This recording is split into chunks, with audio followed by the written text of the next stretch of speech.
video. Fred used to do these all the time. He used to stick the camera with, stick them on his, on the steering column, so as he'd turn, like the camera would turn. It was always, I thought that was fun. So I'm gonna tell you the kinds of people you should do favors for. Say your buddy says, hey, I'm moving this Saturday. It's gonna probably take about like 6 hours. Do you have time to help me? And you're like, yeah, I have Saturdays free actually. And also, I could use a hand painting my spare bedroom. Probably won't even take 6 hours. Would you be able to help me with that? And they're like, yeah, sure. Like, how about the following Saturday after my move? If we both have Saturdays off. You're like, yeah, okay. Those are the people that you do favors for. I'm not saying every time someone asks you for a favor, you ask something from them in return. But I'm saying that is a great way to figure out who you should do favors for and who you should not do favors for. Because I know people that ask for favors, they kind of see other people as a support system for their regular life. Like, I do way more than normal just because I have, like, what is someone called themselves high maintenance. They're like, I'm a high maintenance friend. I'm like, well, I think you and I are going to be low maintenance acquaintances. Low maintenance acquaintance. Yeah, like there's people that will never ever do a favor for you because they're more interested in having as much life as possible by having as many people as possible work on their life, or whatever their logic. Do not do favors for those people. You just become like a staff member. You're like an intern, actually. An intern for their life.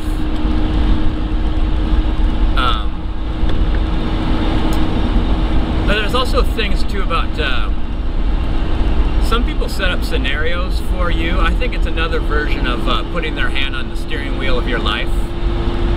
And hold on a second. No more power windows for me. And at least that's what it feels like. So quite often I find that someone's got something worked out for me, that I'll be doing this and then I'll do that and then this could happen and then the thing that I need to do will happen at this point in time. I'm like, why are you organizing my life? I'm not quite sure I understand the motivation, but I find myself meeting those kinds of people a lot. And typically it's just like almost like the favors again. I say, oh well, if you could get me more information about that one aspect of what you're saying I'll be doing, I'll think it over. And like they almost always react with kind of like an angry, snappy response of like, I've already done all this work for you, now you want me to do more work? I don't think so. But basically you just sunk whatever plans they had for your life because they're like, you're ungrateful Earl.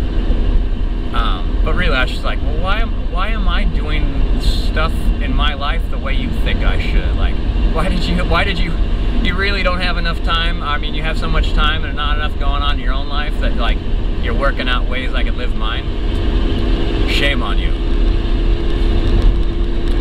But I do know people that are attracted to that kind of thing, and that sometimes other people's problems, for whatever reason, they're like, I'm going to become a part of these other people's problems. Like Jane and Joe are having marriage difficulties, and I'm going to go over there and like be their moderator. You know, listen to their opinions and give them my honest thoughts because I've known them for so long. But they haven't known situations like that so long that they don't realize that you should avoid that at all costs. You become, especially like in a situation where people are going to pour out a lot of their problems, personal feelings and stuff like that, you are going to have information that they wouldn't normally have given you.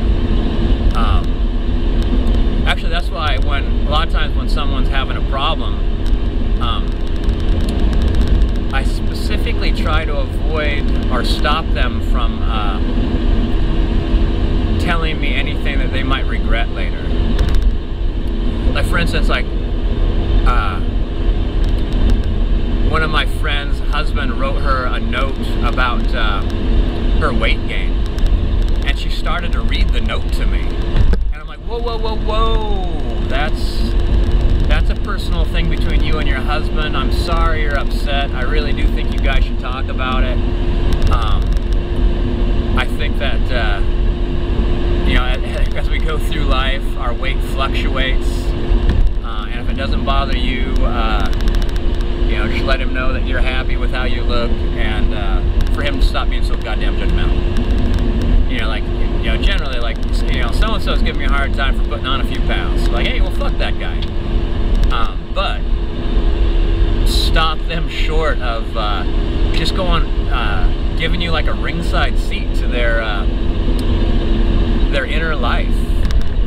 Because like afterwards, they'll never forget that. They're always going to remember, like, every time you go out to dinner, she's gonna think about what if she orders a salad, I'm not gonna look at her and think, well, you lost the argument, didn't you? Or if the husband says, do you want some dessert? I'll be thinking like, they'll both be thinking like, we'll all be thinking like, was that some sort of barb about my weight? Hey, do you want 2 desserts? Yeah.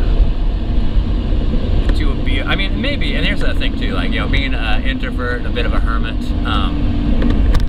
that's a great way to maintain that, but I don't think it's distancing folks. I think it's like helping to maintain boundaries.